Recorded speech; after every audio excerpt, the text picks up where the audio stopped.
Hi guys, we're gonna get right into Zoe's point of view right now. I sat watching the sunset when Ella sat next to me, staring out over the water too. Hey. Hey. I smiled at him. He didn't know he had attacked my dad back there in the swamp. And I wasn't sure if I wanted him to know. I feel like that's just a tad bit obvious that he's your dad. But I honestly cannot remember if it was like, that's my daughter. Like, Coach is very obvious about Rochelle being his daughter. I don't think Francis is that obvious. So I think it is possible for Ellis to not know. I just feel like he should. Dude. You farted. Don't act innocent. That stinks. Oh my god. At least you're getting fat again. She feels better. If you guys were keeping up with that, she feels much better. How are you feeling? Good. How about you?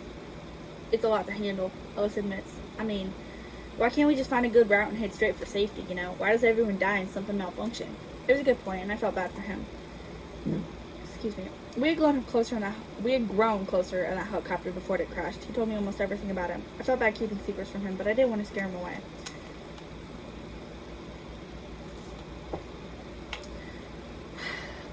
I just wish things didn't turn out this way. I would have wanted to meet you, though. He was saying, I like you a lot. You're the only good thing out of this thing, and I think I'm going to marry you one day. Okay, Alice, you're very bold with that. But, you know, I let it slide. I smile. And I won't even need your dad's blessing, considering everyone's dead anyways. Man, someone will have to walk you down the aisle, but I bet Nick would, or even Coach. And our parents would miss it. Josh might be there, but I don't know. Ellis, I interrupted this train of thought, hoping it wouldn't affect the conversation too much. My dad is very much alive. I can't help but glance over at Francis, who was talking to Nick. I vaguely remembered Nick from my childhood, but he wasn't like Dad. He had a good head on his shoulders. Ellis followed my gaze before I could look back at him, and his jaw dropped. No way. I did not attack my future father-in-law. I chuckled. Yeah, you did, but he's not a dad to me. He can die for all I care. Oh. Ellis was prompting me to continue, but I wasn't sure. How do I summarize the hell Francis put everyone I loved through? Well, growing up, he wasn't a very good dad, if you know what I mean. I'm sorry. You want me to do anything about him? I can kill him right where he's standing. Try me. No, Ellis. I sighed. Don't kill him. Let him get himself killed. He cheated on my mom a lot, and he was abusive towards Lizzie. I'll kill him. No. I looked back to where they stood. Nick was smiling, and Francis was shaking his head. They weren't good friends. It was forced. You could tell. As they should be, because who wants to be friends with Francis? Okay, let me know if you want me to. Ellis kisses me, walking over to where Coach and Josh stood. Suddenly the boat began to slow, and we began to pull over to a dock. You guys, I'm almost out of fuel. I'm going to need you to find some. There's a gas station across the town if you could go grab some for me. Virgil called, and we sighed. At least the rescue wasn't going anywhere, right? Now, I can't sit here in the obvious, but I'm going to pull off where nothing can see me. Good luck. When we were all standing on the dock, he pulled away, leaving us staring into the water. What a douchebag, Nick says. Nicholas, Coach yells. Sorry. We began walking over to the burger tank, which was close to the dock. That's kind of weird, considering the area wasn't exactly made for eating outside. That is kind of weird. There were some first aid kits on the wall, and we took them. Never know when we'll need these, Lewis smiles, tucking one into his bag. We walked through a town, and Rochelle told us to look for landmarks. I saw an ambulance, someone lay dead inside, and my stomach felt sick. It's a shame to think of just how many people were dead, how much of civilization was lost. I looked around the town. There were more businesses than houses, it seemed. Hard Rain is not one of my least favorite campaigns. I think I actually ranked them and my playthroughs. I think I ranked them of like my least favorite to favorite, but Hard Rain is definitely on the lower half. My favorite, I believe, is Dark Carnival because that's pretty fun. We passed through a playground and there were more houses here. Suddenly something bolted past us, crashing into a wall. It stood back, shaking its head before turning to us and charging once again. It smashed into the bus beside us and fell. It hurts, it grumbled, then looked up at us. It was a zombie, one arm way bigger than the other. It felt horrible, but it needed to be done, so I shot it in the skull. It fell backwards, looking up at the sky peacefully. Okay, so it was like on me. Rochelle put a hand on my shoulder and we continued walking. We come across what seems to be a warehouse, and an elevator would lead us straight into a sugarcane field. The elevator screeched as it came to us. Why I had been down there in the first place is beyond me. Zombies had come looking for the source of the noise, but they ended up meeting their ends. We had to go down the elevator 3 at a time, and we continued to fight the zombies until everyone was together again.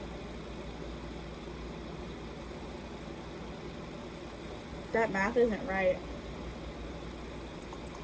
3 at a time, okay? So you are wasting trips because there's 8 of you.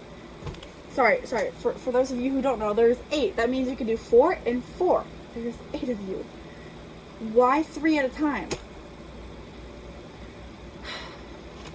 And, you know, I'm only saying that this is a problem because in the actual Hard Rain campaign, you go down as a group, not 3 people, and then one comes down on his own. The math. Why did we decide to do this? Now I gotta change that because what? Also, I wonder how I did all the witches because in Hard Rain there's like millions of wandering witches. We made our way through the field of sugarcane, and Ellis complained it smelled weird.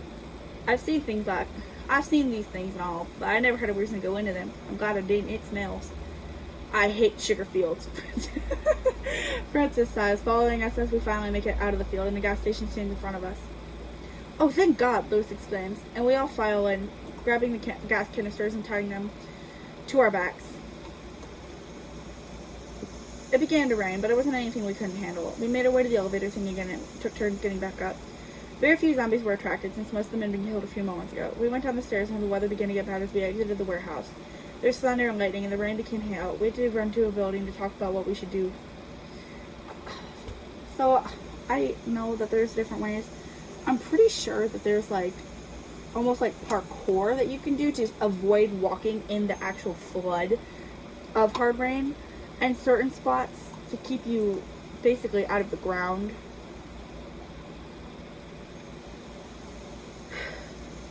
And also like following the rooftops and stuff. But I like to slog through the water. That's what I do almost every single time.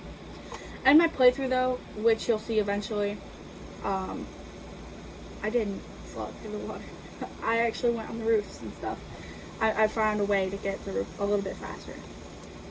We can either wait the storm out or we can go now. We don't know how long this rain will be, so keep that in mind. Coach surveys the group and we take votes to just get it over with. We leave the small building, heading back through the town and finding the park again. Damn, this rain is cold. Rochelle shivered, and I agreed. I had a jacket on, much like my red one, but this one was blue, and I was cold too. Rochelle was in a t-shirt and jeans, so she wasn't exactly underdressed. The rain just came as a surprise. Nick gave her his coat and she accepted it gratefully. I smiled. They were so cute together. We finally made it to the park and Nick caught up that he remembered seeing it there. We went into a house to take a quick breather and try to gather our sense of direction since the storm made it almost impossible to see when suddenly it felt like something was burning my feet. I looked down to see something sticky and green and I hopped out of it. Gross! What is this? Coach saw the zombie running by shooting it. It fell and we saw acid come out of its mouth. Coach walked over to it, rolling it over with his toe before making a gasping sound. Oh. It's not funny. It's not funny. I can't laugh. It's not funny. It's supposed to be sad, but it is a little bit funny. Catherine? Oh shit, what have I done? He kneeled next to the zombie, putting his fingers on her neck, checking for a pulse. Damn it. Fuck. I don't even know what to say. I'm sorry. Oh fuck.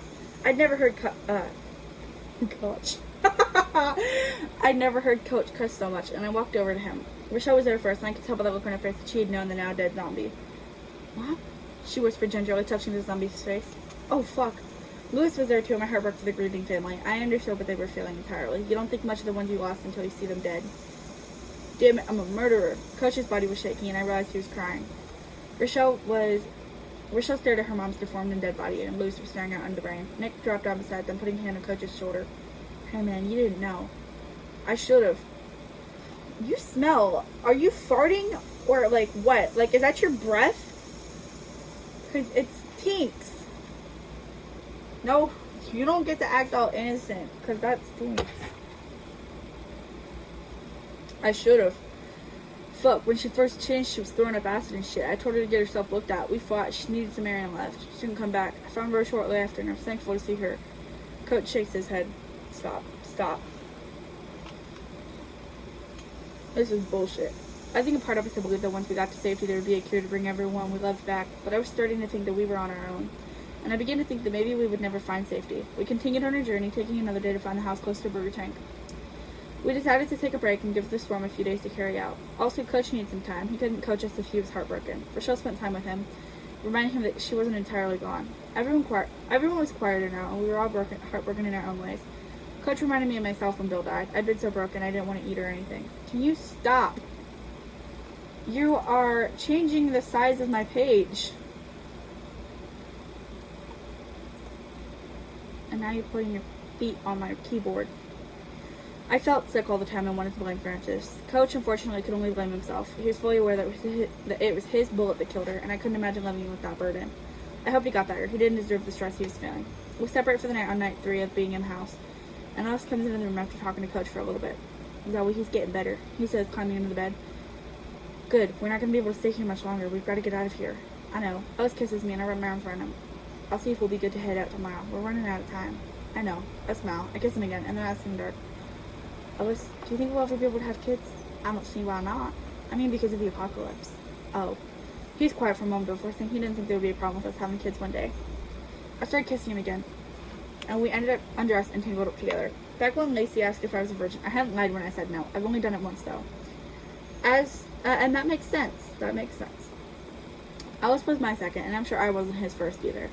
We fell asleep shortly after both agreeing we should hold off until the end of the apocalypse, but we both enjoyed it. Alice fell asleep, pointing me from behind. It was awkward for me. I hadn't actually gone to sleep after sex. Hunter and I had done it on his bed, and then I had to go home. It was different, both good and bad. In the morning, we woke up and quickly got dressed so the others didn't ask any questions. Most of them are still asleep, thankfully. When we were all awake and had a small breakfast, we shared a look with each other. How are we gonna summon Virgil? Nick asked the question we were all thinking. I love when you vibrate. I almost said I should name you something, and then I realized how wrong it sounded, so I changed my mind. I like you, though. Your little vibrate-ness. It means you're happy, and you're not happy all the time. And you fart. Oh my God. Maybe your fart is what summons the flies, because it smells like actual crap. Francis looks around. Now we're screwed, because I really don't know. Nick sighs and looks outside. I wonder if that burger tank sign will light up. Oh, what are you doing, my love? Be careful. Oh. Waiting on my Amazon packages, because I can't stop spending money. Ooh, good idea, Nick. Josh had faded into the shadows pretty much. Rarely did Ellis talk to him, and I kind of felt bad for him. Imagine being someone's brother in an apocalypse, and then all of a sudden some stranger just kind of low-key takes your place. We went outside, and Nick climbed down to the roof, to go to the other side. Thankfully, it lit up, acting as a lighthouse in the heavy rain. Ellis stood close to me while we waited for the boat to reappear, and I felt butterflies. I liked him a lot, and I hoped one day we could have kids somewhere safe where we didn't have to worry about the green food taking out everyone we loved. He looked over at me, smiling. I love you, Zoey. I love you too, Alice. I kissed him and smiled when I pulled away. Virgil's horn blared, and we saw his lights in the distance. He was approaching quickly, and we climbed on almost as fast as we had gotten off. He drove away after filling the boat up again. It hadn't taken too long, and we were back on our way to New Orleans. I sat with Ellis in the lower part of the deck, our new way of getting out of the rain. I was happy for now, and I knew things would be okay. Oh, if only they were...